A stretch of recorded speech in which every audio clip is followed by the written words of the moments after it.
Compounds की stability की जब बात करें हम, तो पहले ये क्लियर कर ले कि ये किस कंपाउंड्स, मतलब क्या जितने भी कंपाउंड्स हैं हर किसी की स्टेबिलिटी को आज हम पढ़ने जा रहे हैं? जी नहीं, हम लोग एक सेलेक्टेड रीजन पढ़ रहे हैं वैसे कंपाउंड की स्टेबिलिटी जिसके कॉन्स्टिट्यूएंट्स रेडॉक्स कैरेक्टर के, क्लियर हो ले, जिसके कॉन्स्टिट्यूएंट्स रेडॉक्स कैरेक्टर के, मतलब आप NaCl, Ki, RbBr इन सब कंपाउंड्स के रेडॉक्स स्टेबिलिटी को नहीं पढ़ने जा रहे हैं। NaCl, Ki, CaO ये सब नहीं, जहां ऑक्सीडेशन स्टेट फिक्स हो उसको पढ़ने नहीं जा रहे हैं। रेडॉक्स कॉन्स्टिट्यूएंट्स FeCl2, FeCl3 वगैरह वगैरह। उम्मीद है आपको समझ में आ रही होंगी चीजें। तो आइए, क्यों मैंने ऐसा बोला तो आप ये भी समझ जाएंगे चीजों को। आता हूं, पहले पेज पे लगा रहा हूं, page number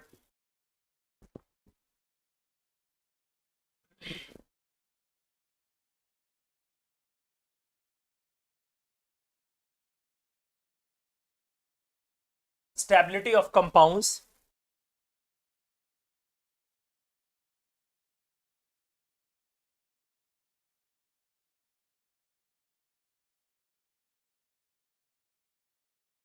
compounds of redox constituents.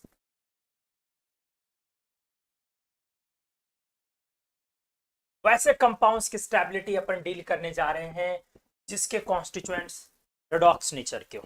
समझे? जैसे मैं एग्जांपल कुछ कर रहा हूं, समझ ले अच्छे से। पहले क्या अपन ये पढ़ने जा रहे हैं LiCl, NaCl से लेके CsCl की स्टेबिलिटी, या अपन ये पढ़ने जा रहे हैं FeF2 और FeF3 की स्टेबिलिटी, या आप ये पढ़ने जा रहे हैं कि कैल्शियम ऑक्साइड और बैरियम ऑक्साइड की स्टेबिलिटी, या आप ये पढ़ने जा रहे हैं SNO SNO2 की स्टेबिलिटी, या आप ये पढ़ने जा रहे हैं PbI2 वर्सेस PbI4 की स्टेबिलिटी, क्या आप ये पढ़ने जा रहे हैं MnCl2 वर्सेस MnCl3 की स्टेबिलिटी? समझ रहे ना? क्या आप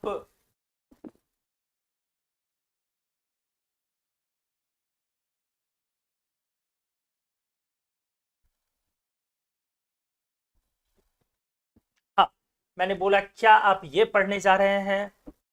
पहले तो ये समझ ले कि हम पढ़ने क्या जा रहे हैं। SnCl2 SnCl4 की स्टेबिलिटी। क्या आप ये पढ़ने जा रहे हैं beryllium carbonate versus barium carbonate की स्टेबिलिटी, या आप ये पढ़ने जा रहे हैं LiH और CSH की स्टेबिलिटी, या आप ये पढ़ने जा रहे हैं FeO Fe2O3 की स्टेबिलिटी, या आप ये पढ़ने जा रहे हैं TiF2 और TiF4 की स्टेबिलिटी, या आप ये पढ़ने जा रहे हैं कुछ भी ले सकते हैं CrF2 और CrF3 की स्टेबिलिटी। क्या पढ़ने जा रहे हैं आप? कौन सी चीज? तो हमने क्लियर बोला हम लोग पढ़ने जा रहे हैं stability of compounds of redox constituents. पहले ये क्लियर हो ले,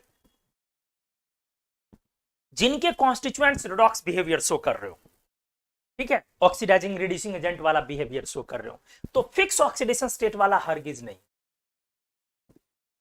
समझ रहे ना? फेरस फेरिक फिक्स है, कैल्शियम, समझ रहे हैं आप? मैग्नीज बिल्कुल, Sn बिल्कुल, बिल्कुल नहीं, बिल्कुल नहीं, बिल्कुल पढ़ेंगे हम लोग इसमें, इसको भी अपन सीखेंगे और इसको भी आप समझ चुके होंगे एरिया। बाकी आपने पीरियोडिक टेबल पढ़ा, पीरियोडिक प्रॉपर्टीज पढ़ा, लैटिस एनर्जी पढ़ा, वॉन Haber cycle, enthalpy of formation, और वहां से हमने आयोनिक कंपाउंड का डेटाबेस एक तैयार करा था। हमने मतलब आपको समझाया था कि एक ionic compound is said to be stable जब उसका overall enthalpy of formation becomes negative. जितना इंथैल्पी ऑफ फॉर्मेशन नेगेटिव होगा आयोनिक कंपाउंड की स्टेबिलिटी उतनी ज्यादा होगी। उस डेल्टा एच को हालांकि डेल्टा जी के इक्वेशन पे चढ़ाया जाता, तो उस पर काफी लंबी चौड़ी बातचीत हो चुकी है एक बार ऑलरेडी, ठीक है। लेकिन फिर भी वो आयोनिक बॉन्ड फिर से आने वाला है, पोलराइजेशन आयोनिक बॉन्ड, तो वहां पे आप उसको फिर से समझेंगे, लेकिन ये टॉपिक दोबारा नहीं आएगा, ये टॉपिक एक ही बार डिस्कस करेंगे।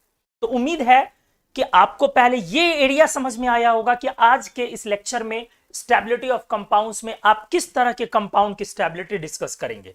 आप एक बार मेरे को बता दें कि आप ये बात समझ गए कि किस तरह की स्टेबिलिटी ऑफ कंपाउंड्स हम डिस्कस करने जा रहे हैं, हाँ या ना। एरिया क्लियर हो गया या नहीं, प्लीज एक बार पहले मेरे को ये कंफर्म कर दें। क्या आपका एरिया क्लियर हो गया कि नहीं कि हम किस तरह की स्टेबिलिटी ऑफ कंपाउंड्स को पढ़ने जा रहे हैं, या इसमें भी कोई कंफ्यूजन है?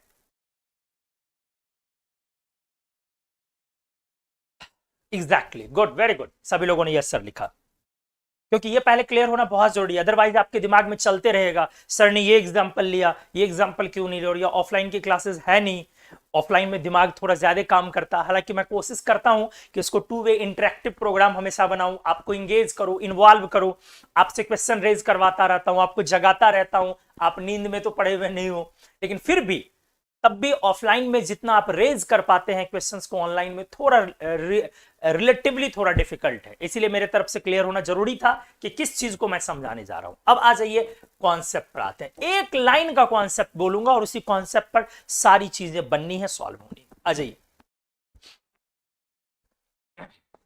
ध्यान दे। यदि आप मान ले, पहला एग्जांपल से स्टार्ट करते, पहला नंबर ले, let discuss stability of iron oxides.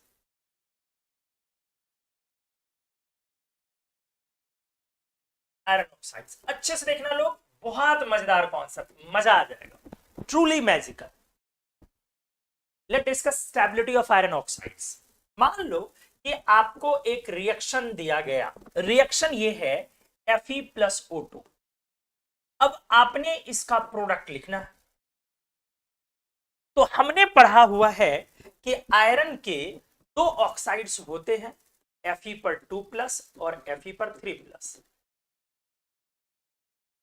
ठीक है, हमने किया हुआ है इन दोनों में स्टेबिलिटी Fe2+ की ज्यादा होती है और इक्विवेलेंट होती है Fe3+ की। हमने क्लियर करा था, हालांकि आपकी एनसीईआरटी Fe3+ को थोड़ा ज्यादा स्टेबल लिखता है, बट अगर आपको देखना तो आप जेडली को पलट सकते हैं, या और भी अच्छी बुक है फॉरेन ऑथर की, आप उसको पलट के देख सकते हैं। तो आयरन की स्टेबिलिटी तो Fe2+ की ज्यादा है। अब आयरन आपका दो ऑक्साइड बनाने जा रहा है, एक FeO+2 में और दूसरा Fe2O3+3। अगर सिर्फ आयन को एग्जिस्ट करना होता दोस्त, सिर्फ आयन को अलोन, तो वो Fe+2 के फॉर्म में रहना पसंद करता, क्योंकि वो ज्यादा। बट यहां पर कहानी क्या है, यहां आयरन को ऑक्सीजन के साथ रहना है। आप समझ सकते हैं, बैचलर रहना और एक मैरिड लाइफ में होना, हम लोग मदर फादर को देखते हैं, बहुत अंतर है। वहां पर आपस की एक ट्विनिंग काम करती है, आपस की एक समझदारी काम करती है, एक अंडरस्टैंडिंग काम करती है। अगर वो अंडरस्टैंडिंग सही से क्रिएट हुआ तो उसी को सक्सेस लाइफ बोलते हैं। लोग उस पेयर के का एग्जाम्पल देते हैं, उसे कपल का एग्जाम्पल देते हैं, मिसालें हम लोग देते हैं। सोसाइटी में बहुत सारे ऐसे लोग होते हैं, लेकिन हम लोग देखते हैं कि बहुत सारे लोग साथ रह नहीं पाते हैं। हमने ये एग्जाम्पल इसलिए लिया क्योंकि ये हमारे घर में होता है। हम अक्सर एक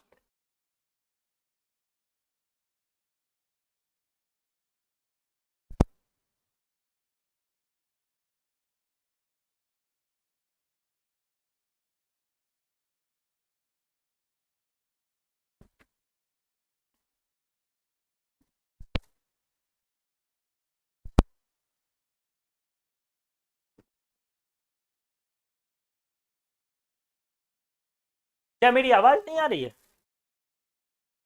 ये कैसे, आवाज तो आनी चाहिए।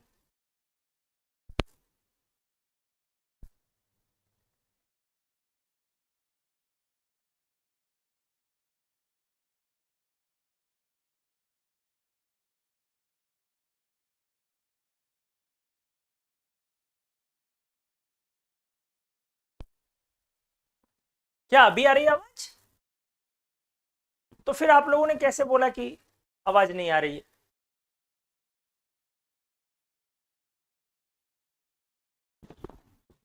क्या बीच में वॉइस बंद हो गई थी क्या, आवाज?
एक मिनट बेटा, एक टेस्ट पेपर का करेक्शन है, 1 मिनट बस। अब ब्रेक हो गया तो मैं कर ही देता हूँ। 3 4 5 6 7 8 9 10।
हाँ अभी आ रही है ना कंटिन्यूअस वॉइस? तो फिर क्यों, मतलब ये हंगामा क्यों किया गया यार कि वॉइस नहीं आ रही है? समझ से पड़े है। मिस्टर अननोन, आपका नाम क्या है? बड़ा प्यारा नाम है यार, मिस्टर अननोन। हाँ, अरे ये अफवाह किसने उड़ाई कि आवाज नहीं आ रही है? एक बार देखने दो पहले किसने आवाज अफवाह उड़ाई है।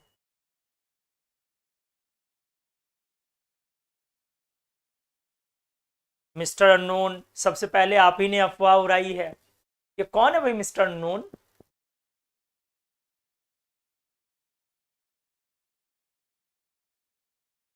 बताओ, कितना अच्छा है। हम लोग फ्लो में आ रहे थे और आप अचानक बोल दिए कि सर आवाज नहीं आ रही है।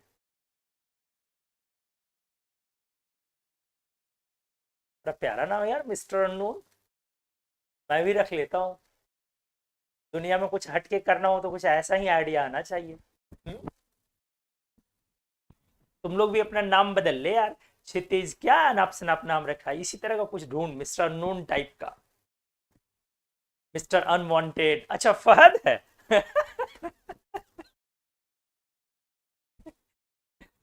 सब अपना अपना नाम चेंज कर ले। Mister wanted, mister unwanted, mister unpredictable, mister unanswerable, ऐसे ही मिस्टर नॉन कंसिडरेबल, इस तरह का कुछ कुछ सब लोग अपना नाम चेंज कर ले, समझे? तो फहद फहद रखते यार, मिस्टर नून नाम रखने की क्या जरूरत थी? फहद में क्या प्रॉब्लम था? हाँ, चलो आ जाओ, स्टार्ट करते हैं हम लोग। चल आज, तो सॉरी इंटरप्शन के लिए। तो हमने कहा कि, हाँ, कहा थे, हमने कहा कि जो स्टेबिलिटी ऑफ कंपाउंड है, एक्चुअली इसमें एक पार्ट नहीं है, इसमें दो पार्ट है। तो दो पार्ट में दो रेडॉक्स पार्ट है आपका। अब इन दोनों को साथ में रहना है, तो आपको दोनों के रेडॉक्स नीड को समझना पड़ेगा। तभी ये स्टेबल होगा। जैसे मैं एग्जांपल दे रहा था एक कपल का, कि हम लोग अक्सर समाज में दो तरह के कपल देखते हैं। एक देखते हैं बहुत सक्सेसफुल, और कपल का एग्जांपल इसलिए ले रहा हूं क्योंकि हमारे घर में मम्मी पापा होते तो हमें समझना आसान होता।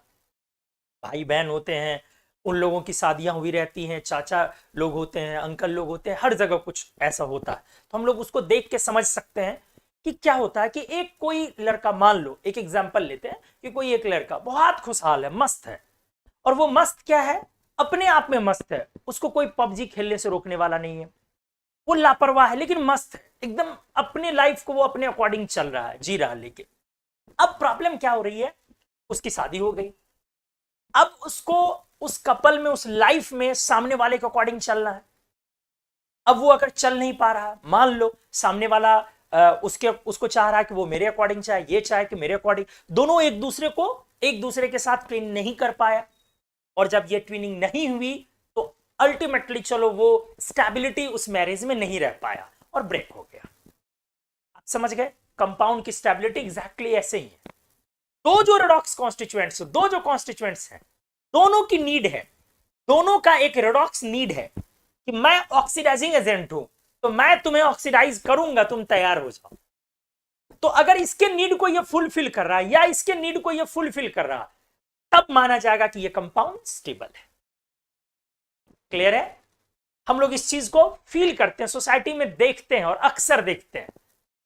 तो कंपाउंड की स्टेबिलिटी समझनी है तो एकदम सिंपल समझो, एक हैप्पी कपल, दोनों की रेडॉक्स नीड जो है एक दूसरे की से पूरी होते अगर दिखेगी, means compound becomes stable, compound is said to be stable.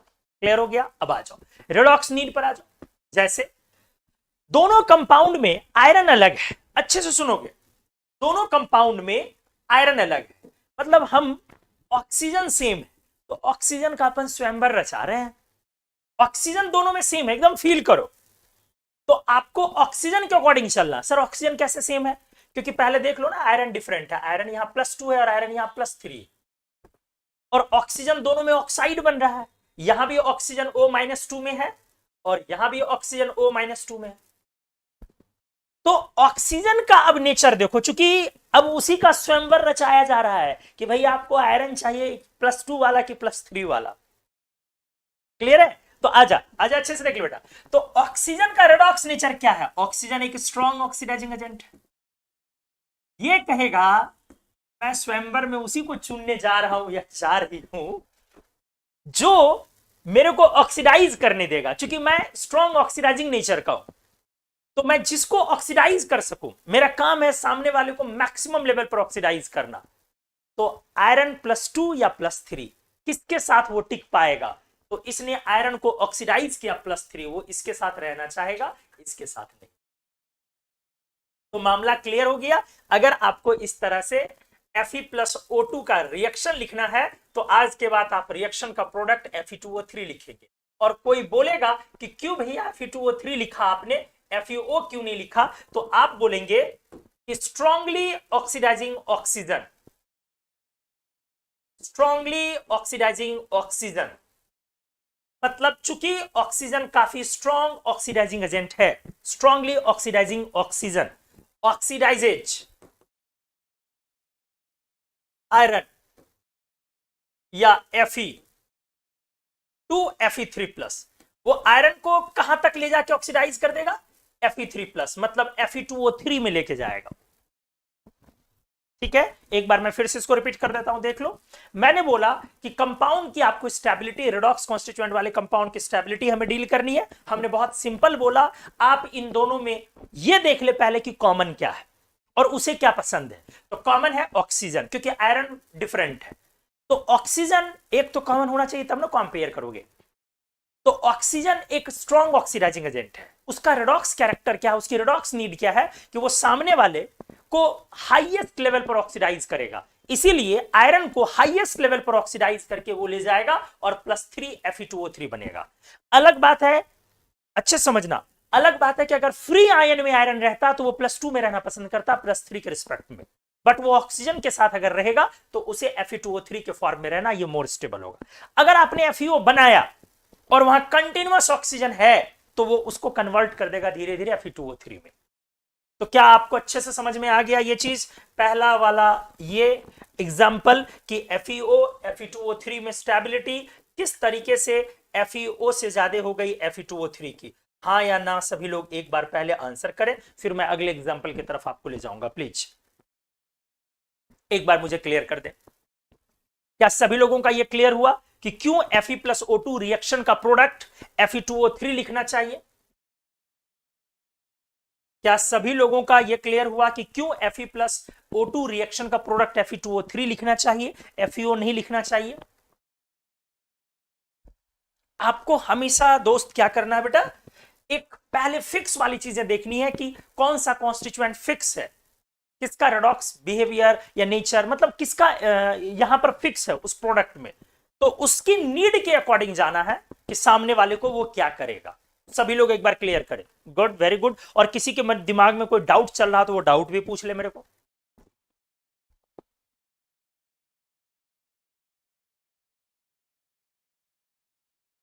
Great, सभी लोगों ने लिखा। आ जाओ, मैं नेक्स्ट पे आ रहा हूं। सेकंड, आ जाइए अच्छे से। अब मैं आयरन हेलाइड्स डिस्कस कर लेता हूं पहले। Iron halides FeX2 and FeX3 redox constituents हो गए, आप समझ सकते हैं। Iron halides FeX2 and FeX3, मतलब हमने आयरन को X2 से रिएक्शन कराया। X2 मींस हेलोजन, और हेलोजन मतलब चार है यहां, फ्लोरीन, क्लोरीन, ब्रोमीन और आयोडीन। अच्छे से देख लेना दोस्त, बढ़िया से देखना बेटा। हमने करवाया, अब इसका जो प्रोडक्ट आया, हो सकता है कि एक प्रोडक्ट +2 में आ जाए, Fe2+ में। अब मैं देखना चाहता हूं क्या बनेगा धीरे धीरे, और Fe3 में भी पॉसिबिलिटी है। फ्लोरीन का प्रोडक्ट FeF2, फ्लोरीन का प्रोडक्ट FeF3, क्लोरीन का प्रोडक्ट FeCl2, क्लोरीन का प्रोडक्ट FeCl3, ब्रोमीन का प्रोडक्ट FeBr2, और ब्रोमीन का प्रोडक्ट FeBr3, और आयोडीन का प्रोडक्ट FeI2, और आयोडीन का प्रोडक्ट FeI3। अच्छे से, अब कहानी क्या है, मैं इन दोनों में पहले स्टेबिलिटी डिस्कस करता हूं। तो पहले यहां रेडॉक्स नेचर जान लो हेलोजेंस के। रेडॉक्स नेचर क्या होता है? स्ट्रॉन्ग ऑक्सीडाइजिंग एजेंट, मतलब ऑक्सीडाइजिंग एलिमेंट्स। स्ट्रांगली लगा दो, जैसे आप स्ट्रांगली रिड्यूसिंग एलिमेंट्स लिख रहे थे। सर आपने क्या बोला, एक बार फिर से एक्सप्लेन कर सकते हैं क्या? अगर आपके दिमाग में हो तो बिल्कुल। जैसे हमने बोला, आप स्ट्रांगली रिड्यूसिंग एलिमेंट्स का लिस्ट कर चुके हैं। स्ट्रांगली रिड्यूसिंग एलिमेंट्स याद करें, इसी को आप बोलते हैं रिएक्टिव मेटल्स। याद करें, हमने करवाया हुआ था, इसका लिस्ट आप कर चुके हैं। जैसे क्या, S ब्लॉक मेटल्स काफी स्ट्रॉन्ग रिड्यूसिंग एजेंट थे। एल्यूमिनियम याद करें, मैग्नीज वगैरह जो टॉप का था, डॉट डॉट। तो उसी तरीके से स्ट्रांगली ऑक्सीडाइजिंग एलिमेंट्स का लिस्ट। नॉन मेटल में कौन कौन non metal strong oxidising agent है, स्ट्रॉन्ग रिड्यूसिंग एजेंट वाला मेटल जैसे आपने ढूंढा, तो आप देख लें, इसका मैं लिस्ट कर रहा हूं यहां पे। Fluorine, ozone, oxygen, chlorine, bromine, iodine. ये एलिमेंट्स में सबसे ज्यादा रिएक्टिव या ऑक्सीडाइजिंग एलिमेंट्स हैं, नॉन मेटल्स हैं। जैसे मेटल में रिएक्टिव का मतलब रिड्यूसिंग एजेंट होता है, नॉन मेटल में रिएक्टिव का मतलब ऑक्सीडाइजिंग एजेंट होता है। तो आप इसको रिएक्टिविटी ऑफ नॉन मेटल्स भी कह सकते हैं, रिएक्टिविटी भी कह सकते हैं, और ऑक्सीडाइजिंग पावर भी कह सकते हैं। जैसे उसके बारे में हमने पढ़ाया था, वो डिपेंड करता है आयोनाइजेशन एनर्जी पर, और इंथैल्पी ऑफ एटोमाइजेशन पे ये डिपेंड, और हाइड्रेशन पे ये डिपेंड करता है बॉन्ड डिसोसिएशन एनर्जी पर, इंथैल्पी ऑफ हाइड्रेशन पे, और इलेक्ट्रॉन एफिनिटी पे, जिसको आगे मैं पढ़ाऊंगा बाद में। तो रिएक्टिविटी या ऑक्सीडाइजिंग पावर उधर की तरफ है। अगर मैं बोलूं, इसमें आगे वाला काफी स्ट्रॉन्ग ऑक्सीडाइजिंग एजेंट्स है, काफी स्ट्रॉन्ग ऑक्सीडाइजिंग एजेंट्स है। कहां तक? क्लोरीन ब्रोमीन तक आ जाओ, ये आते आते वीक ऑक्सीडाइजिंग एजेंट। अच्छे से देख ले मैंने क्या बोला। फ्लोरीन, क्लोरीन, ब्रोमीन, ये तीन हैलोजन स्ट्रॉन्ग ऑक्सीडाइजिंग एजेंट के लिस्ट में आ गए, बट आयोडीन वीक है। और ऑर्डर ओवरऑल ओजोन ऑक्सीजन, ये भी स्ट्रॉन्ग ऑक्सीडाइजिंग एजेंट। अभी आप ठीक पिछले एग्जांपल में ऑक्सीजन को आपने क्या लिखा, स्ट्रॉन्ग ऑक्सीडाइजिंग एजेंट, और आपको पता भी है। तो कौन कौन है लिस्ट में, fluorine, ozone, oxygen, chlorine, bromine तक स्ट्रॉन्ग ऑक्सीडाइजिंग एजेंट, और आयोडीन आपका वीक ऑक्सीडाइजिंग एजेंट। मैं अभी ये पढ़ा नहीं रहा हूं, इसको मैं डिटेल में आगे पढ़ाऊंगा। क्लियर है? Fluorine, ozone, oxygen, chlorine, bromine. देखो सीक्वेंस याद रखो, फ्लोरीन, क्लोरीन, ब्रोमीन, आयोडीन, ऊपर की तरफ रिएक्टिविटी जा रहा है नॉन मेटल में या ऑक्सीडाइजिंग पावर। बस फ्लोरीन और क्लोरीन के बीच में ओजोन ऑक्सीजन लगा देना, ये आपका ऑक्सीडाइजिंग पावर हुआ या रिएक्टिविटी ऑफ नॉन मेटल्स हुआ। रिएक्टिविटी ऑफ मेटल का मतलब होता है reducing power, reactivity of non metal का मतलब होता है ऑक्सीडाइजिंग पावर। उम्मीद है क्लियर होगा। तो अब यहां पर क्लियर है कि फ्लोरीन स्ट्रॉन्ग ऑक्सीडाइजिंग एजेंट है, तो अगर फ्लोरीन रिएक्ट करेगा आयरन से, तो फ्लोरीन स्ट्रॉन्ग ऑक्सीडाइजिंग एजेंट उसको खींच लेगा +3 में। कहेगा मैं तभी आपके साथ कंपाउंड स्टेबल बना पाऊंगा जब मेरे रेडॉक्स नीड पूरी हो, और मेरा रेडॉक्स नीड है कि आपको हाईएस्ट स्टेट में रखो, इसलिए इन दोनों में स्टेबिलिटी इसकी ज्यादा हो जाएगी। अब बात करो क्लोरीन में, क्लोरीन भी एक स्ट्रॉन्ग ऑक्सीडाइजिंग एजेंट है, इसकी ज्यादा, वो +3 में ले आएगा। ब्रोमीन भी एक स्ट्रॉन्ग ऑक्सीडाइजिंग एजेंट है, वो +3 में आयरन को लाएगा। But iodine weak oxidising agent है, वो +2 में रखेगा। और इस तरह से जो ये है कंपाउंड, ये अनस्टेबल तो है ही और डज नॉट एग्जिस्ट भी है। ये कंपाउंड अनस्टेबल भी है और डज नॉट एग्जिस्ट भी है। आईआईटी जेई एडवांस जिसको आप बोलते हैं, या एम्स ने कई बार पूछा हुआ है FeI3 does not exist, why? FeI3 क्यों एग्जिस्ट नहीं करता है? तो आप लिखेंगे, अब बहुत सिंपल आंसर हो गया, H वीकली ऑक्सीडाइजिंग आयोडीन, चूंकि आयोडीन एक वीक ऑक्सीडाइजिंग एजेंट है, कैन नॉट ऑक्सीडाइज किसको, आयरन या Fe2, कहां पे नहीं ले जा सकता उसको, +3 में या FeI3 में। बहुत क्लियर हमने कर दिया। वीकली ऑक्सीडाइजिंग आयोडीन, आयोडीन एक वीक ऑक्सीडाइजिंग एजेंट है, ये ऑक्सीडाइज नहीं कर सकता है आयरन को +3 तक, क्योंकि वो वीक ऑक्सीडाइजिंग एजेंट है, इसीलिए वो कहां पे जाके रुक जाएगा, +2 में। तो जहां पर फ्लोरीन, क्लोरीन, ब्रोमीन का 3 वाला स्टेबल था, आयोडीन का 2 वाला, और इनफैक्ट FeI3 तो एग्जिस्ट भी नहीं करता। अगला पॉइंट, ये तो इसमें हुआ। अब राइट और लेफ्ट, अब देखो कहानी ऊपर वाले में अच्छे से देखो और नीचे वाले में, दोनों में। ऊपर नीचे वाले से शुरू करो। आयरन को 3 में रहना है भैया, इस बार आयरन का स्वयंवर रचा जा रहा है, इस बार आयरन के अकॉर्डिंग से आपको सोचना होगा। अगर इनको मैं कंपेयर करूं तो आयरन को रहना है +3 में, आयरन +3 में उस हेलोजन के साथ रहेगा, क्योंकि +3 इसका हाईएस्ट ऑक्सीडेशन स्टेट है। तो सोचो +3 में किसके साथ रहना चाहेगा रिलेटिवली, फ्लोरीन या आयोडीन? मुझे आंसर करें। आयोडीन को, आयरन को +3 में रहना है, तो वो किसके साथ रिलेटिवली +3 में कंफर्टेबल फील करेगा, स्टेबिलिटी फील करेगा, फ्लोरीन या आयोडीन? आंसर करें। मैंने बोला कि आयरन को +3 में रहना है, तो वो +3 में किसके साथ कंफर्टेबल फील करेगा, किसके साथ वो स्टेबल फील करेगा खुद को? स्टेबिलिटी आयरन +3 की किसके साथ बेटर होएगी, फ्लोरीन के साथ या आयोडीन के साथ? सभी लोग जल्दी आंसर करें।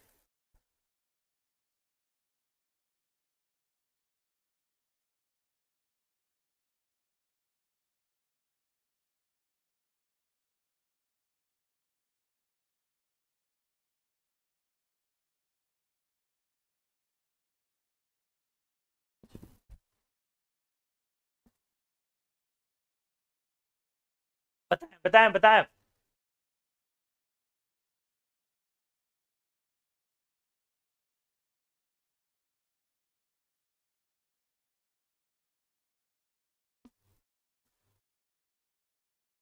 क्या मेरी आवाज नहीं आ रही है? बहुत लोग कह रहे हैं कैप्टन अमेरिका की आवाज नहीं आ रही है। अब यार ये कैप्टन अमेरिका कौन है यार? नए नए लोग आ रहे हैं भाई।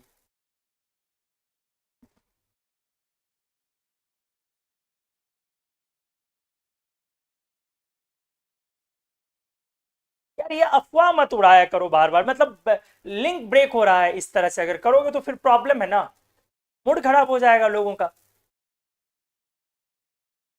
अगर इस तरह से आप लोग करेंगे कि बेवजह से, मतलब अगर ऐसे करेंगे तो गलत है बेटा, फिर मैं क्लास ड्रॉप कर दूंगा। मजाक नहीं चल रहा, आप इंश्योर कर ले पहले अपने दोस्तों से पूछ के कि क्या आवाज नहीं आ रही है। सोचता रहता है इंसान यार, मतलब दिमाग में चीजें चलती रहती है, आप बीच में अगर इस तरीके से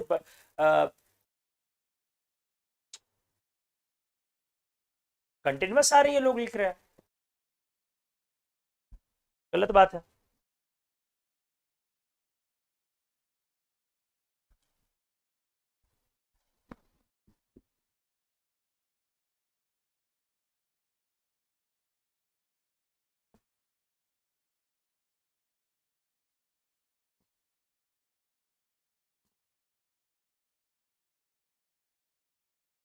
हम व्हाट्सएप पे लिख दिए हैं क्वेश्चन को, कौन कौन सा क्वेश्चन जाएगा।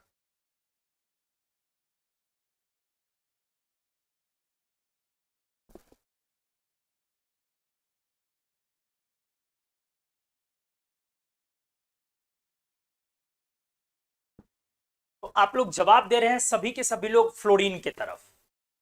गुड, एग्जैक्टली फ्लोरीन की तरफ, बिल्कुल सही आप, बिल्कुल सही है।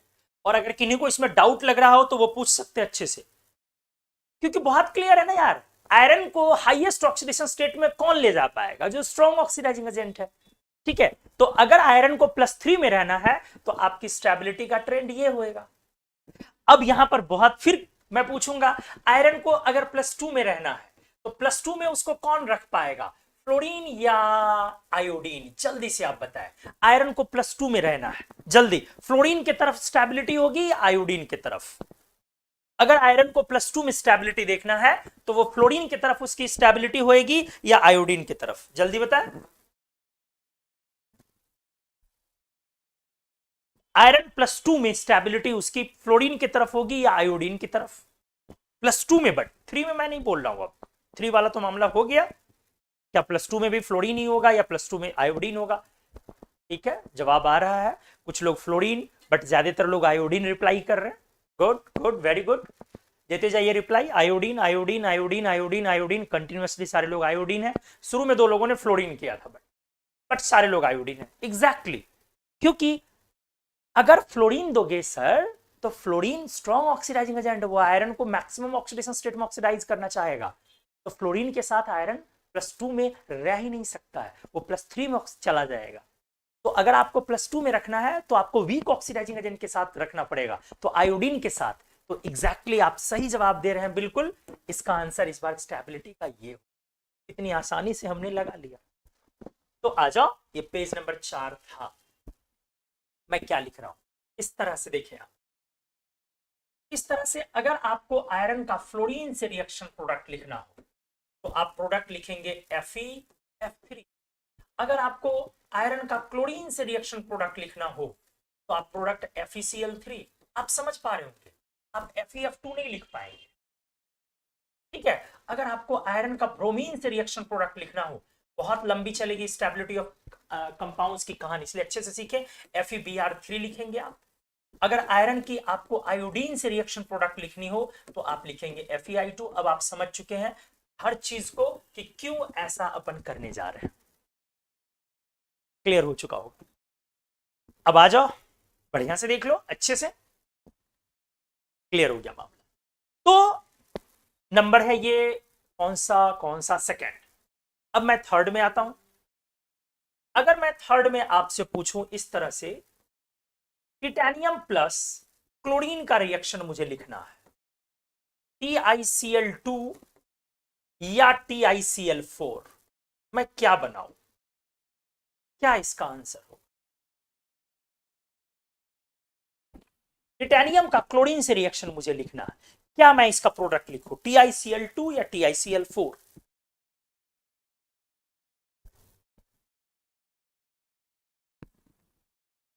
TiCl2 या TiCl4?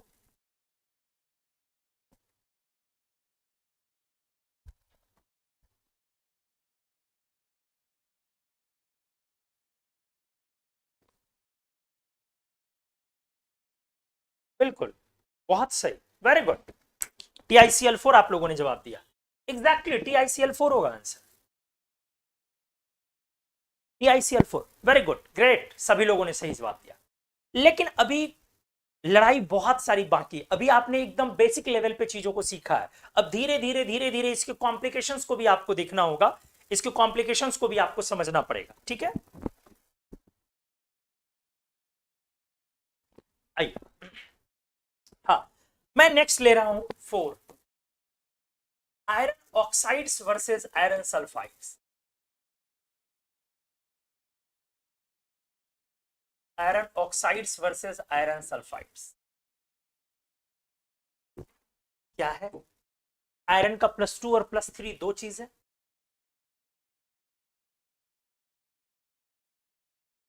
तो ऑक्साइड में फॉर्मूला मैं लिख रहा हूं FeO और Fe2O3।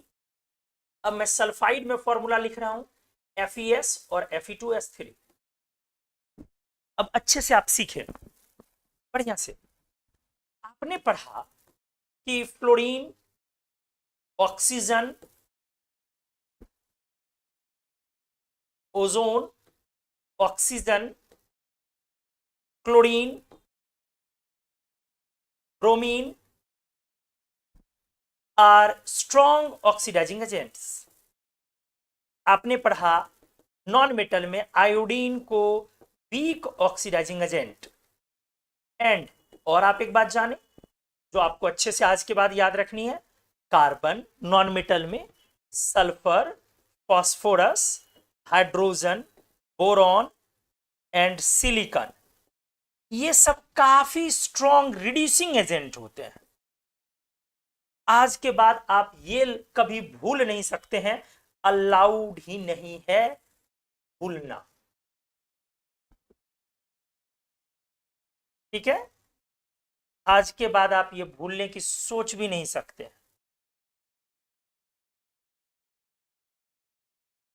क्या बोला हमने? हमने कहा आपसे कि जैसे फ्लोरीन, क्लोरीन, ब्रोमीन, आयोडीन और ओजोन ऑक्सीजन को आप स्ट्रॉन्ग ऑक्सीडाइजिंग एजेंट बोलते हैं और आयोडीन को वीक। तो कुछ नॉन मेटल्स और जाए, चूंकि नॉन मेटल्स की संख्या बहुत कम है, there are only 16 non metals in periodic table, सिर्फ 16 है। 16 में 6 इनर्ट एंड नोबल गैसेज ही है, तो बचा सिर्फ 10। नाइट्रोजन भी ऑलमोस्ट खत्म ही है कहानी, वो भी इनर्ट गैस ही है। एक तरह से नाइट्रोजन को भी हम इनर्ट गैस ही बोलते हैं। तो अपने पास 16 में 6 पहले चले गया, एक नाइट्रोजन 7 चला गया, तो सिर्फ 9 नॉन मेटल्स बच रहे हैं। 9 में 4 और 1 5, आपने पहले ऑक्सीडाइजिंग एजेंट निकाल लिया। अब आपके पास सिर्फ 4 बच रहे हैं, ठीक है। तो कार्बन, सल्फर, फास्फोरस, हाइड्रोजन 4, और बोरॉन, सिलिकॉन जो है वो आपका क्या है, मेटलवाइड है, जो ऑलमोस्ट नॉन मेटल की तरह। मतलब सब हमने क्लियर कर दिया। तो मैं एक बार फिर से रिपीट कर देता हूं, आप अच्छे से सुन लिया अगर किन्हीं को प्रॉब्लम भी हो। मैंने बोला कि जैसे मेटल की काफी लंबी चौड़ी कहानी डिस्कस हुई है कि मेटल्स, कौन कौन मेटल काफी स्ट्रॉन्ग रिड्यूसिंग एजेंट है, काफी डिस्कशन हुआ है। कौन कौन से मेटल्स मॉडरेटली रिएक्टिव या मॉडरेट स्ट्रेंथ वाले रिड्यूसिंग एजेंट्स, और कौन कौन से मेटल्स काफी वीक रिड्यूसिंग एजेंट है। 4D सीरीज और 5D सीरीज के मेटल्स काफी वीक रिड्यूसिंग एजेंट है, इंक्लूडिंग कॉपर 3D से। याद करें आप, हमने करवाया। एस ब्लॉक के मेटल्स काफी स्ट्रॉन्ग रिड्यूसिंग एजेंट्स हैं, और एल्यूमिनियम भी काफी स्ट्रॉन्ग रिड्यूसिंग एजेंट है। डी ब्लॉक में 3D सीरीज वाला मैग्नीज को स्ट्रॉन्ग में ही लेते हैं, तब भी ले सकते हो, मैग्नीज, जिंक, आयरन, क्रोमियम, ये सब जो है ये मॉडरेट स्ट्रेंथ का, निकल, टीन, लेड, ये सब मॉडरेट स्ट्रेंथ का रिड्यूसिंग एजेंट्स आप बोलते हो। तो नॉन मेटल में भी ये बातें करनी होगी। कौन नॉन मेटल हाईली रिएक्टिव है, मतलब स्ट्रॉन्ग ऑक्सीडाइजिंग एजेंट है, कौन से नॉन मेटल वीकली रिएक्टिव है, वीक ऑक्सीडाइजिंग एजेंट है, और कौन से नॉन मेटल रिड्यूसिंग एजेंट्स। तो halogens, fluorine, chlorine, bromine, iodine और ऑक्सीजन, ओजोन, ये स्ट्रॉन्ग ऑक्सीडाइजिंग एजेंट्स है, काफी powerful oxidising agent. Iodine weak oxidising agent है आपका, हमने क्लियर कर लिया आयोडीन काफी स्ट्रांग नहीं है, वीक ऑक्सीडाइजिंग एजेंट है। लेकिन वहीं पर बाकी जो नॉन मेटल्स बच रहे हैं, बाकी क्या बच रहे हैं, कार्बन, सल्फर, फास्फोरस, हाइड्रोजन, और दो ले लो मेटलॉइड में, ले भी सकते हो छोड़ भी सकते हो, बट ले लोगे याद रहे तो और अच्छी बात है। ये सब स्ट्रॉन्ग रिड्यूसिंग नॉन मेटल्स, कोई खास ऑक्सीडाइजिंग एजेंट नहीं है। ऑक्सीडाइजिंग के तौर पे अगर इसको इस्तेमाल करना होगा तो काफी वीक है, ये सब स्ट्रॉन्ग रिड्यूसिंग एजेंट्स हैं। क्लियर है, ये काफी इंपॉर्टेंट है ये बात, इस बात को आप भूल नहीं सकते। आज के बाद आपको माता रानी की सौगंध है, ठीक है, तो बिल्कुल नहीं भूल सकते आज के बाद। Reducing non metals carbon, sulphur, phosphorus, hydrogen, boron, silicon. बोल लीजिए एक बार, reducing non metals carbon, sulphur, phosphorus, hydrogen, boron, silicon. फिर से एक बार बोल लो, बोलो, reducing non metals carbon, sulphur, phosphorus, hydrogen, boron, silicon. ठीक है, अब आ जाओ। तो सल्फर एक रिड्यूसिंग एजेंट है, अच्छा ऑक्सीडाइजिंग एजेंट नहीं है, तो वो आयरन को +2 में रखेगा। अगर सल्फर से आयरन का रिएक्शन कराया जाए तो वो आयरन के साथ स्टेबिलिटी +2 में फील करेगा या +3 में, मतलब आयरन +2 का सल्फाइड स्टेबल होगा या आयरन +3 का सल्फाइड ज्यादा स्टेबल होगा। आपसे मुझे जवाब चाहिए प्लीज, जल्दी बताएं मुझे। आयरन +2 की स्टेबिलिटी सल्फाइड के साथ ज्यादा होगी या आयरन +3 की स्टेबिलिटी सल्फाइड के साथ ज्यादा होगी, जल्दी से बताएं मुझे।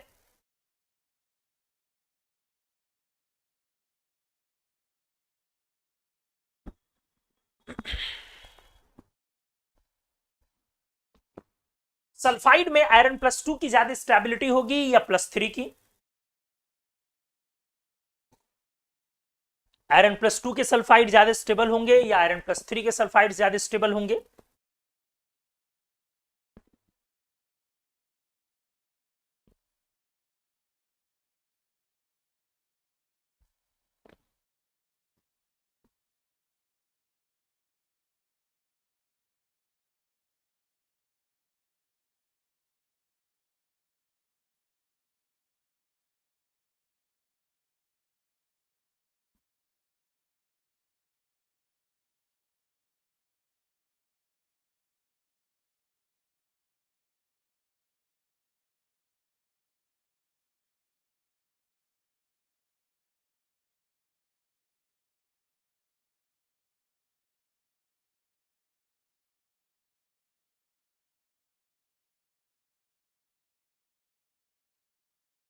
गुड, सभी लोगों ने +2 लिखा है।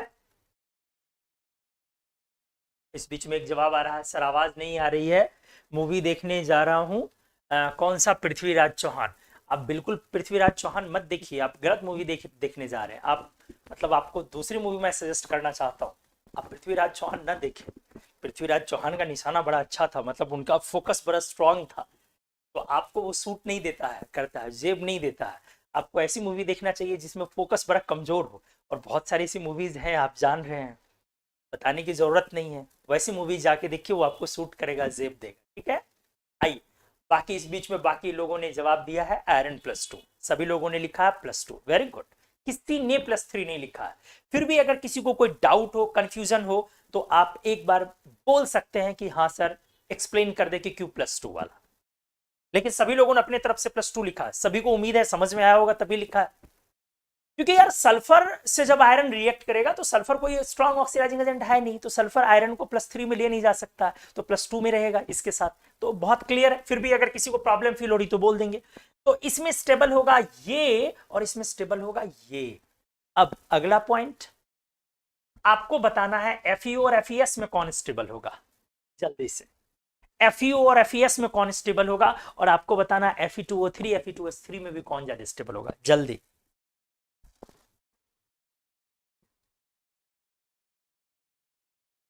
कबीर सिंह भी देखने लायक नहीं है इनके यार, मतलब कबीर सिंह में भी लास्ट में, मतलब कबीर सिंह में फोकस तो था ही, बीच में फोकस खराब हो गया था, बट लास्ट में फिर फोकस आ गया था।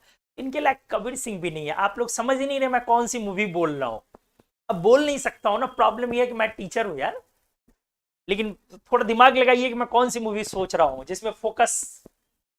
हाँ चलिए, आइए, कोई नहीं, बताइए। तो मैंने पूछा बेटा FeO FeS में, क्या बात है, सभी लोगों ने FeO FeS में FeS लिखा है, और भी लोग बोलते जाए, फिर मैं एक्सप्लेन करूंगा।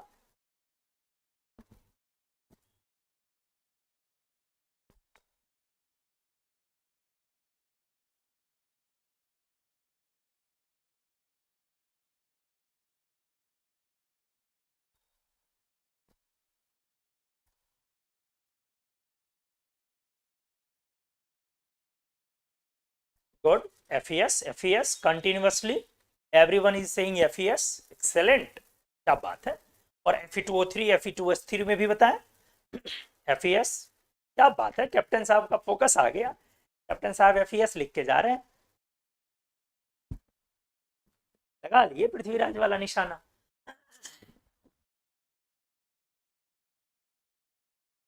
हाँ बताइए, और भी लोग Fe2O3 और Fe2S3 में बस स्टेबिलिटी बताइए। बहुत अच्छा, Fe2O3 अब लोग जवाब दे रहे हैं, जो जवाब आ रहा है आप वो दें, बट रिप्लाई करें।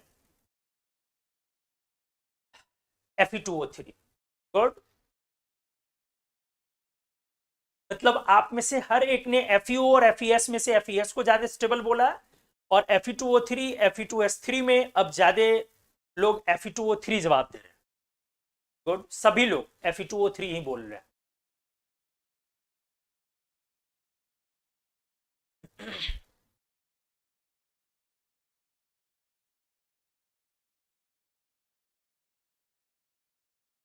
बहुत अच्छा, और भी लोग आइए बताइए। एवरीवन इज गेसिंग Fe2O3।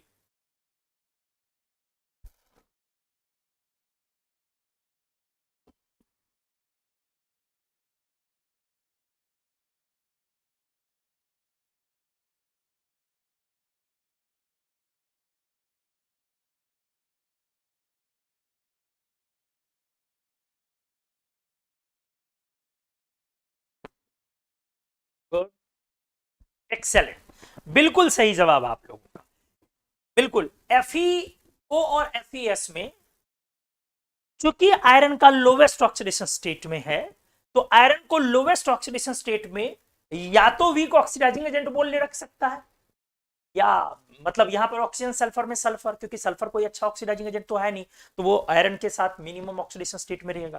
तो आप लोग का ये सही जवाब है। और इन दोनों में जहां तक सवाल है, तो बहुत क्लियर आप लोगों ने सही बोला है। आप लोगों ने बताया क्योंकि आयरन को हाईएस्ट ऑक्सीडेशन स्टेट में देखना है, तो वो +3 में ऑक्सीजन के साथ रहना पसंद करेगा, क्योंकि oxygen strong oxidising agent. Exactly, तो बहुत अच्छा एग्जांपल आप लोगों ने सॉल्व करा।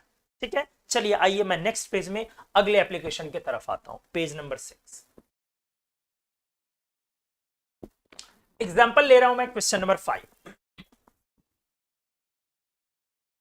अच्छे से देखो। अब मैं ले रहा हूं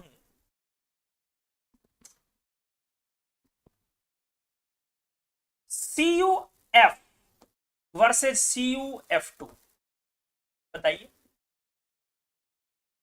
तेजी से।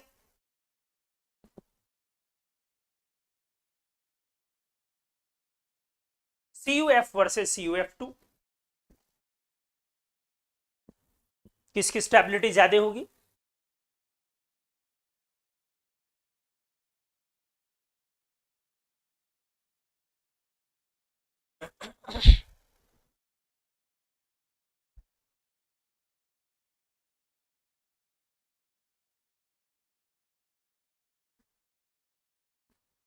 और फिर आपको अगला देना है CuI वर्सेस CuI2।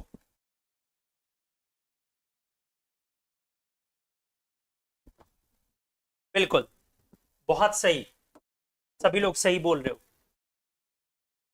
हाँ एग्जैक्टली, फ्लोरीन ये वाला स्टेबिलिटी, और ये वाला, बिल्कुल सही,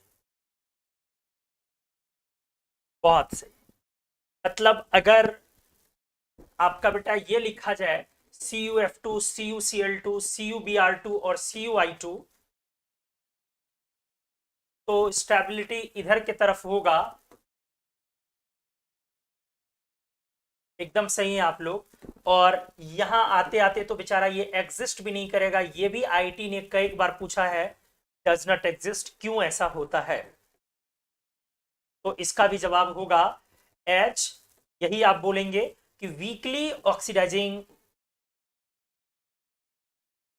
iodine can not oxidise, cannot oxidize copper to copper 2+ नहीं बेटा, ये कॉपर 2+ में कॉपर को ऑक्सीडाइज बिल्कुल नहीं कर सकता, तो कॉपर 2+ में नहीं ले जा पाएगा उसको, इसीलिए CuI2 अल्टीमेटली एग्जिस्ट नहीं करेगा। सही बोला आप लोगों ने। अब आप बताइए जल्दी, SnCl2 वर्सेज SnCl4 किसकी स्टेबिलिटी ज्यादा होगी?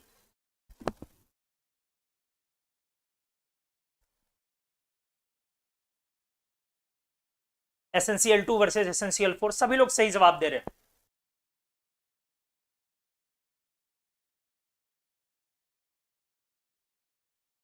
CuI2 एग्जिस्ट नहीं करता है, बिल्कुल नहीं।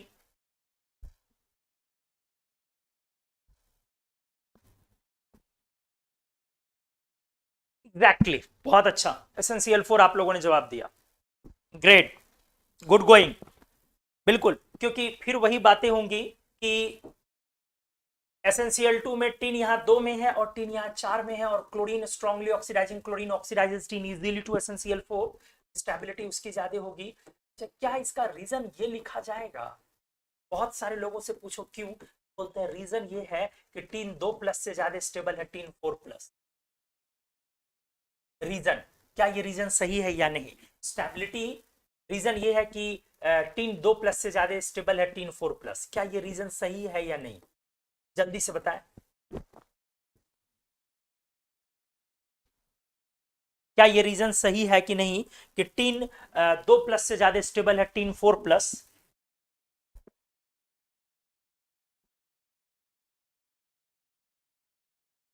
कैप्टन सबने साहब ने लिखा सर आपका रैबिट बहुत क्यूट है। अरे थैंक यू। ऐसा वैसा क्यूट नहीं बेटा, वो मेरे पैरों के नीचे लगा पड़ा है, कोई इधर है कोई उधर है, मतलब वॉक नहीं कर पा रहे हैं, आप फील नहीं कर सकते हैं कि इधर से उधर चल नहीं पा रहे हैं, वो नीचे सब एसी में रहने की सबको आदत हो गई। हाँ तो बताइए, क्या ये रीजन सही है या नहीं? गुड, आप लोगों ने लिखा no sir, reason not correct, exactly, ये रीजन सही नहीं है, किसी भी हिसाब से ये रीजन सही नहीं, लेकिन लोग को यही रीजन देना होता है, यही रीजन लोग देते रहते हैं। देख बेटा, ये रीजन गलत है, लेकिन अगर एग्जाम आप दे रहे हैं, पेपर दे रहे हैं, तो हो सकता है, दिखा दीजिए, अरे गजब है। तो हो सकता है कि पेपर में क्या करे आपको कि आ, अरे sir please show your rabbit. Rabbit देख के क्या करो यार, रैबिट है, रैबिट में क्या देखना है, बच्चा भाई, बड़ा मदर और बच्चा मतलब हर कोई है उसका, रैबिट में क्या देखना। हाँ मैं क्या कह रहा था, भूल गया। हाँ मैं ये कह रहा था कि देख, कभी कभी एग्जाम में क्या करेगा आपको, जो क्वेश्चन डालेगा वो बोलेगा SnCl2 से ज्यादा स्टेबल है SnCl4, उसका रीजन क्या है? एक्चुअली क्वेश्चन देने वाले को खुद नहीं रीजन पता होता है, अगर सही से कि स्ट्रांगली ऑक्सीडाइजिंग क्लोरीन टीन को +4 में ले जाएगा, तो वो बेचारा अगर इस चीज को नहीं एक्सप्लेन वो कर पा रहा अपने लेवल पर, तो वो इसका ऑप्शन ऐसा पुट करेगा क्योंकि टीन 2 की ज्यादा स्टेबिलिटी है टीन 4 से। ठीक है, ऐसे देख लो क्वेश्चन, रीजन अगर मान लो ए में ऐसे दे दिया, बिकॉज टीन 2+ से ज्यादा स्टेबिलिटी है टीन 4+ की।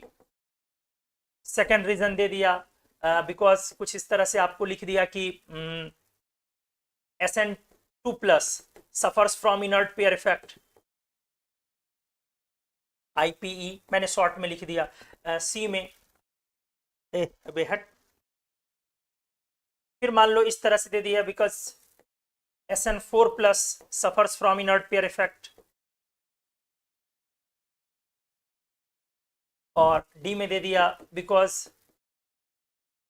Tin is a strong reducing agent metal. क्या अब आप इस केस में क्या आंसर करेंगे बताइए मेरे को? इस केस में आप मान लो आपको ऐसा दे दिया, तो आप लड़ सकते हैं कि नहीं लड़ सकते? बिल्कुल नहीं लड़ सकते हैं, हम लोग लड़ ही नहीं सकते हैं कि भाई आपको ये जवाब देना वो जवाब देना, तो आप इस केस में क्या रिप्लाई करेंगे, क्या आंसर करेंगे अब बताइए?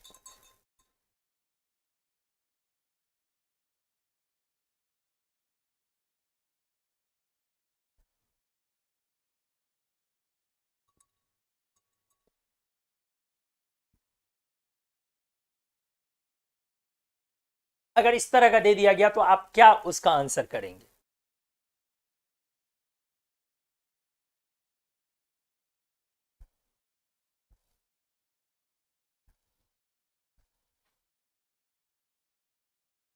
अगर ऑप्शंस SnCl2 से ज्यादा स्टेबल SnCl4, अब इसका रीजन आपको ये 4 लिखा गया क्योंकि टीन 2 प्लस से ज्यादा स्टेबल है टीन 4 प्लस, सेकंड दे दिया गया tin 2 suffers from inert pair effect, third दे दिया गया tin 4 suffers from inert pair effect, और चौथा देगा because tin is strong reducing agent metal. आप इस केस में क्या आंसर करना पसंद करेंगे बताइए मेरे को।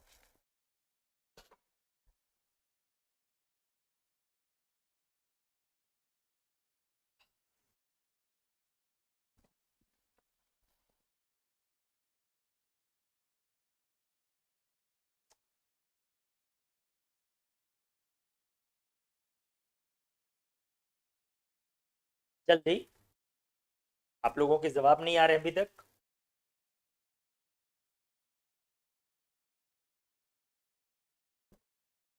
ए, और बाकी लोग भी आते जाइए।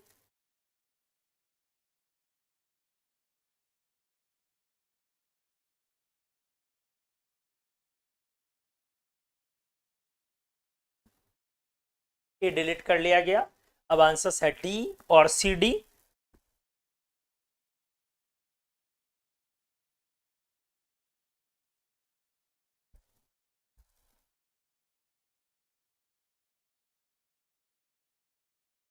सी,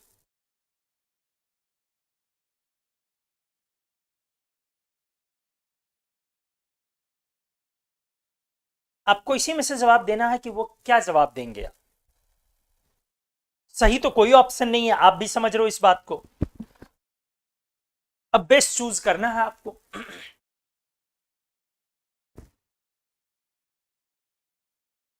SnCl4 से ज्यादा स्टेबल है SnCl2 से ज्यादा स्टेबल है SnCl4, और आपके पास ऐसा ऑप्शन ही नहीं है क्योंकि क्लोरीन स्ट्रांगली ऑक्सीडाइजिंग एलिमेंट है, तो वो टीन को SN4 प्लस मतलब SnCl4 में ले जाना चाहेगा। आपके पास ऑप्शन यही है क्योंकि टीन 2 प्लस से ज्यादा स्टेबिलिटी है टीन 4 प्लस की, सेकंड ऑप्शन है क्योंकि tin 2 plus inert pair effect से सफर कर रहा है, तीसरा क्योंकि tin 4 plus inert pair effect से सफर कर रहा है, और चौथा क्योंकि टीन एक स्ट्रॉन्ग रिड्यूसिंग एजेंट में। अब आप लोग आंसर बताएं मेरे को कि आपको क्या लग रहा है कि क्या देना चाहिए, सभी लोगों को बोलना मस्ट।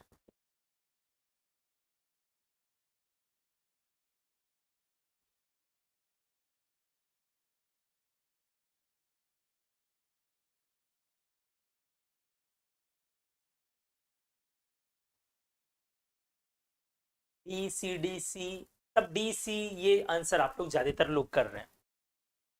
डी डी है स्ट्रॉन्ग रिड्यूसिंग एजेंट मेटल, और सी डी टीन 2 सफर कर रहा है इनर्ट पेयर इफेक्ट से, टीन 4 तो सी डी तो नहीं होगा ना बेटा, कोई एक ही ना होगा, दोनों थोड़ी इनर्ट पेयर इफेक्ट से सफर कर रहा है, ये कैसे लिखेगा कोई भी। सभी लोग बताइए। डी डी,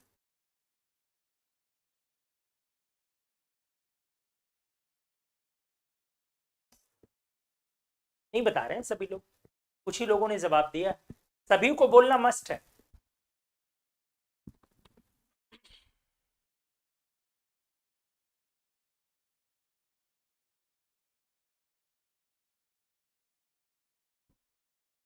सभी लोगों को बोलना मस्ट है।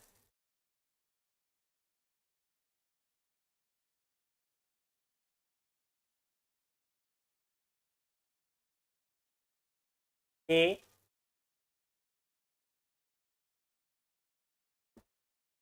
बी छोड़ के सारा चीज आप लोग आजमा लिया आप लोगों ने। हाँ,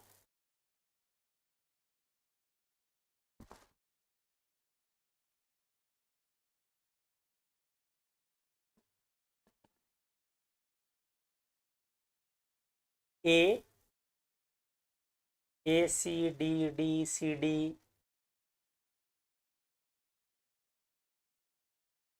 देख अगर टीन 4 इनर्ट पेयर इफेक्ट से सफर कर रहा है तो उसके वजह से इनर्ट पेयर इफेक्ट के कारण लेड 4 प्लस की स्टेबिलिटी कम हुई थी, वो अनस्टेबल हुआ था। समझ रहे मेरी बात को। तो अगर टीन इनर्ट पेयर इफेक्ट से सफर कर रहा है 4, तब तो SnCl4 को स्टेबल ही नहीं होना चाहिए ना, मतलब उस ऑप्शन के अकॉर्डिंग, क्योंकि inert pair effect stability factor नहीं है, इंस्टेबिलिटी फैक्टर, वो अनस्टेबल बनाने का फैक्टर। इसीलिए टीन 2 सफर कर रहा, तो 2 तो सफर करता नहीं, हाईएस्ट ऑक्सीडेशन स्टेट वाला, इनर्ट पेयर इफेक्ट एक बीमारी है। टीन 4, दोनों ऑप्शन गलत है, ये भी गलत है, ये भी गलत है। टीन तो 4 में स्टेबलाइज होता है, इनर्ट पेयर इफेक्ट अनस्टेबल करने वाला फैक्टर है। क्या बोला मैंने? Inert pair effect unstable, destabilise करने वाला फैक्टर है, तो वो टीन 4 को स्टेबलाइज तो कर नहीं सकता है। तो लेकिन टीन 4 का कंपाउंड स्टेबल हमने ऊपर लिख दिया है। अब ए ऑप्शन को देखो, ए ऑप्शन तो क्या ही रहा कि टीन 4 ज्यादा स्टेबल है। अब डी ऑप्शन सही तो है कि टीन एक अच्छा मेटल है, रिड्यूसिंग एजेंट मेटल है, चलो स्ट्रॉन्ग ना माना, मॉडरेट स्ट्रेंथ का, बट ठीक है चलो ले लिया। बट अगर वो स्ट्रॉन्ग रिड्यूसिंग एजेंट है तो फिर मतलब उसका एसेंशियल 4 में जाने से क्या हिसाब किताब है। इसीलिए इसमें सबसे जो ऑप्शन लगेगा कि अब हमें लगाना चाहिए टिक, वो ए लगाना चाहिए। सबसे पहले ए लगाया था स्पर्श ने, बट उसने डिलीट कर लिया अपना आंसर, वापिस से उसने कुछ सोच वोच के फिर ए दिया, और फिर कुछ लोगों ने बाद में ए आंसर किया। तो कोई मतलब इसमें हमने आपको क्लियर बोला था कि बहुत सारे लोगों के दिमाग में क्या चलता है, टीचर्स के दिमाग में इवन, कि जो आयन स्टेबल है उसका उसी ऑक्सीडेशन स्टेट में कंपाउंड स्टेबल होगा। बहुत सारे लोगों के दिमाग में ये चलता है, तो ये पूरे तरीके से गलत है, बिल्कुल ये गलत है। ठीक है, तो इसका सही आंसर जो होगा वो क्या होगा आपका, इस क्वेश्चन के अकॉर्डिंग ए, इस यहां जो ऑप्शंस दिया हुआ है उसके अकॉर्डिंग ए।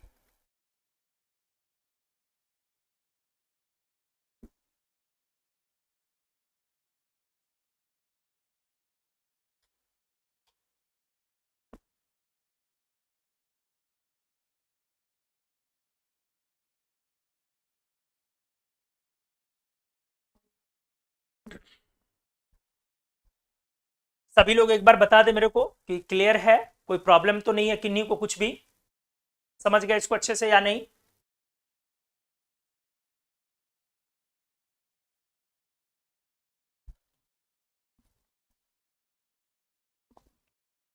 बहुत आराम से कूल होके मैं बता रहा हूं स्टेबिलिटी ऑफ कंपाउंड्स टॉपिक को। हालांकि स्पीड इसमें मुझे और अच्छी लानी चाहिए थी, लेकिन फिर भी मैं एक आईआईटी का क्वेश्चन करवा रहा हूं। विच of the following is least likely to exist?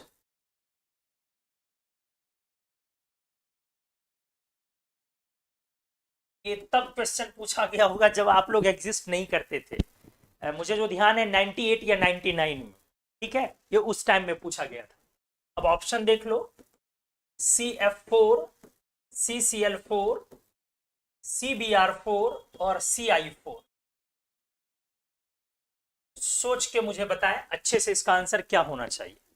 Which of the following is least likely to exist?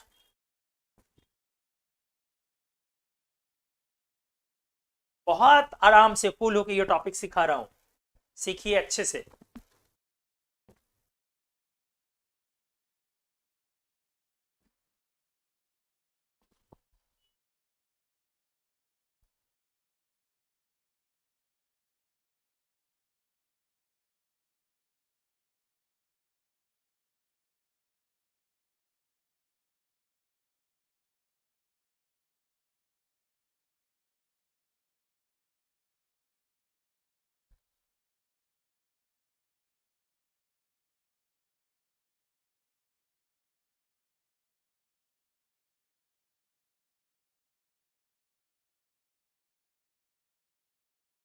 हाँ जी, दीजिए आंसर सभी लोग।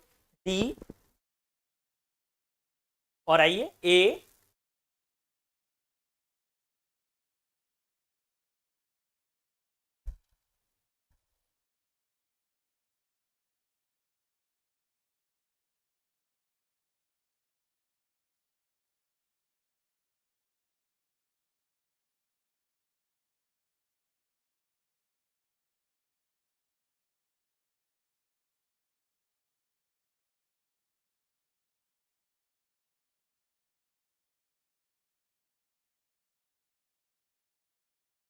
हाँ जी, A D least likely to exist. ठीक है, हमने क्वेश्चन पूछा इनमें से कौन लिस्ट लाइकली टू एग्जिस्ट, मतलब आप क्या समझ रहे हो लिस्ट लाइकली टू एग्जिस्ट का मतलब क्या समझ रहे हो? जिसके एग्जिस्टेंस के चांसेस ज्यादा हैं या कम?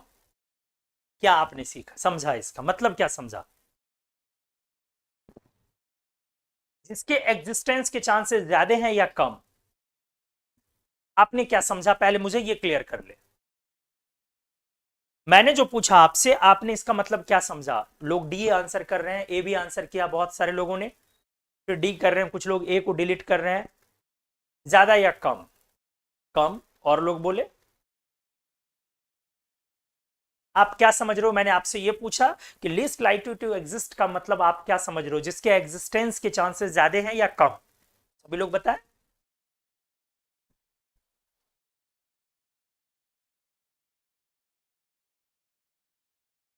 हाँ, लेस चांसेस फॉर एग्जिस्टेंस, बिल्कुल। जिसके एग्जिस्टेंस के चांसेस कम है, लिस्ट लाइकली टू एग्जिस्ट। तो यार एग्जिस्टेंस के चांसेस कम, अब कार्बन को किस स्टेट में रहना है?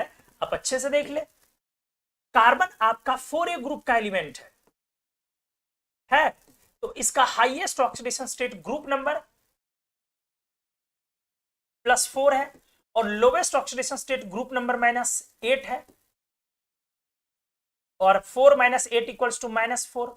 और आपके जो चारों कंपाउंड है उसमें कार्बन का CH4 में +4 में रहना है। तो कार्बन को +4 में अगर रहना है हाईएस्ट ऑक्सीडेशन स्टेट में, तो वो स्ट्रॉन्ग ऑक्सीडाइजिंग एजेंट के साथ रहेगा। तो ऑब्वियस सी बात है कि अगर इसकी स्टेबिलिटी की बात मैं करूंगा तो क्या हो जाएगा? CF4 की तरफ ज्यादा स्टेबिलिटी आएगी, और सबसे कम स्टेबिलिटी एग्जिस्टेंस का चांसेस इस तरह से क्या होगा? CI4 का होगा ना, क्योंकि आयोडीन उसको ऑक्सीडाइज नहीं कर सकता, कार्बन को +4 में रखना, आयोडीन के साथ उसको रहना बहुत मुश्किल है। इस तरह से हमारे क्वेश्चन का आंसर बनेगा डी। वहां डी होगा, ऑब्वियस सी बात है, डी। तो डी क्लियर हो गया या कोई कंफ्यूजन है? बता दो मेरे को। बहुत सारे लोगों ने डी लिखा बट कुछ लोगों ने ए लिखा था। क्लियर हो गया, हाँ या ना? क्लियर हुआ या नहीं प्लीज बता लो एक बार।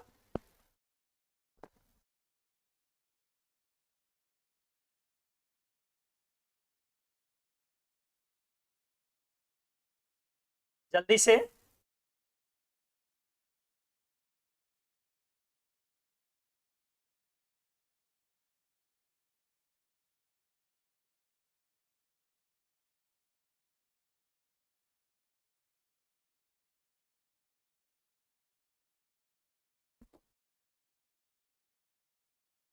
गुड। अब नीचे मैंने एक फिर दिया है, ये जेई मेन का क्वेश्चन है, ये नीट का भी क्वेश्चन और ये जेई एडवांस्ड का भी क्वेश्चन है। तीनों कंपटीशन ने इसको पूछा हुआ है। रिलेटिव स्टेबिलिटी अच्छे से देख लिया आप, एक्स यहां पर हेलोजन है, तो रिलेटिव स्टेबिलिटी के बारे में आपका क्या ख्याल है? राइट या लेफ्ट? या अगर आपको कोई इरेगुलर ऑर्डर फील हो रहा है तो आप वो भी बता सकते हो।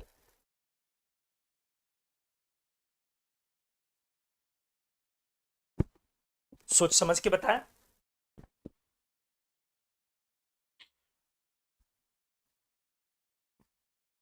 अच्छे से सोच समझ ले, राइट या लेफ्ट?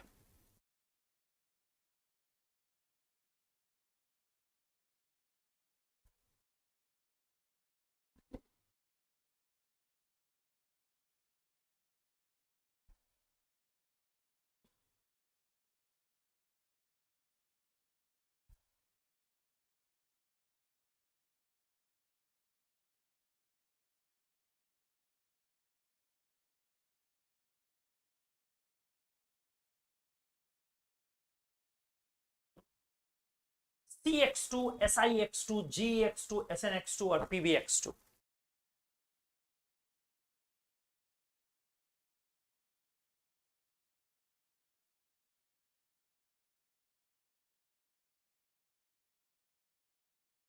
राइट और left?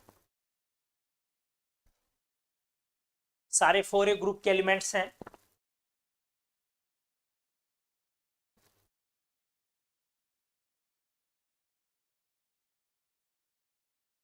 JEE main, JEE advanced और नीट, तीनों ने पूछा हुआ है इसको अपने अपने तरीके से। और जहां तक मुझे ध्यान है एग्जैक्टली 2013 में जेई मेन का था, और एक बार इधर जेई मेन में अभी 2020-21 में भी एक बार ये क्वेश्चन आया है, इधर रिसेंट एकदम 2021 में भी आया। लेफ्ट आंसर आ रहा आप लोगों का, और भी लोग जवाब दें।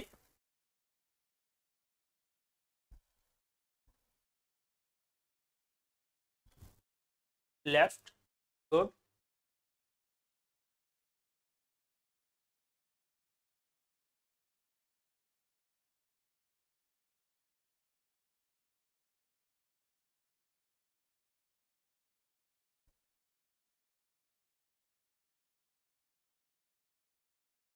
आ जाइए और भी लोग।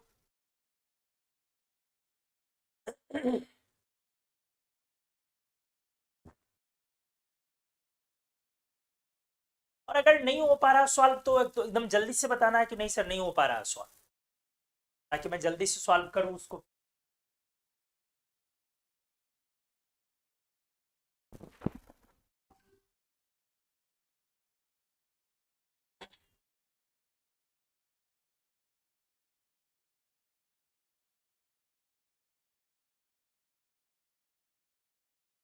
यार थोड़े के एलिमेंट को, सारे एलिमेंट्स को +2 में रहना है।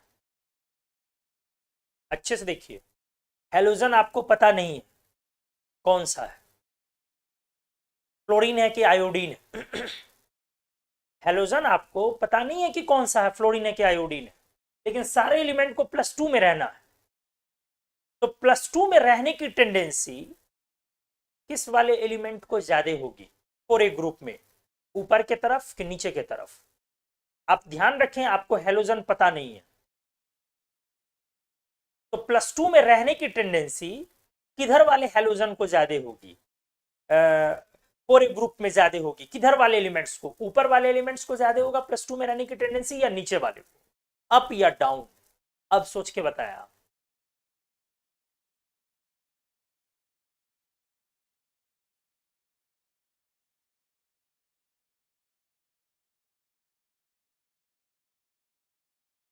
पूरे ग्रुप एलिमेंट्स को यहां पर +2 में सारे को रहना, तो पूरे ग्रुप के एलिमेंट्स को +2 में रहना। आपने अच्छे से पी ब्लॉक के स्टेबिलिटी ऑफ आयंस को समझा है, ऑक्सीडेशन स्टेट को समझा है। तो चूंकि आपका सामने में हेलोजन तो क्लियर है नहीं, हेलोजन क्लियर रहेगा तब आप ट्विन करके देखेंगे कि कहां पर ट्विनिंग बेटर हो रही है। तो +2 में रहने की टेंडेंसी ऊपर वाले 4A के एलिमेंट्स को होगी कि नीचे वाले, अप या डाउन?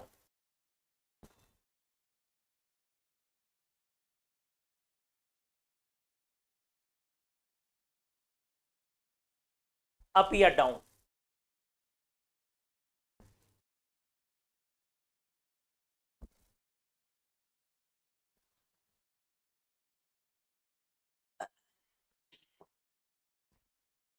Good, down. एग्जैक्टली सही है आप। तो इसको सोचने में फिर इतना टाइम क्यों लग रहा है? अब आप लोग अपना जवाब चेंज कर रहे हैं, राइट कर रहे हैं लेफ्ट से, आप समझ चुके होंगे। क्योंकि यहां पर सबको +2 में रहना है, तो जो इसका सॉल्यूशन है वो यही है कि जब हम 4A ग्रुप में डाउनवर्ड जाते हैं 4A में, तो ऊपर जाने पर स्टेबिलिटी ऑफ ऑक्सीडेशन स्टेट +4 ज्यादा है, और नीचे आने पर स्टेबिलिटी ऑफ ऑक्सीडेशन स्टेट +2 ज्यादा है।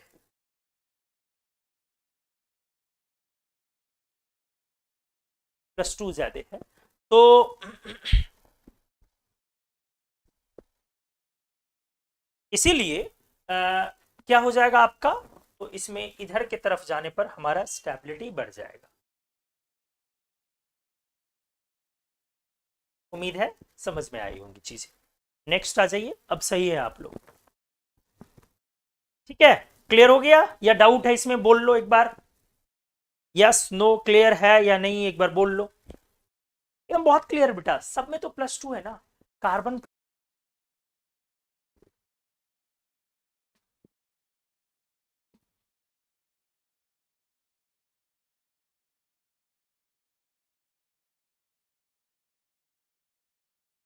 अभी बताइए।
सही है ना?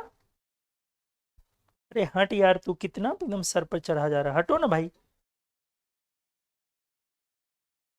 सही है ना? अरे हट यार, तू कितना सर पर चढ़।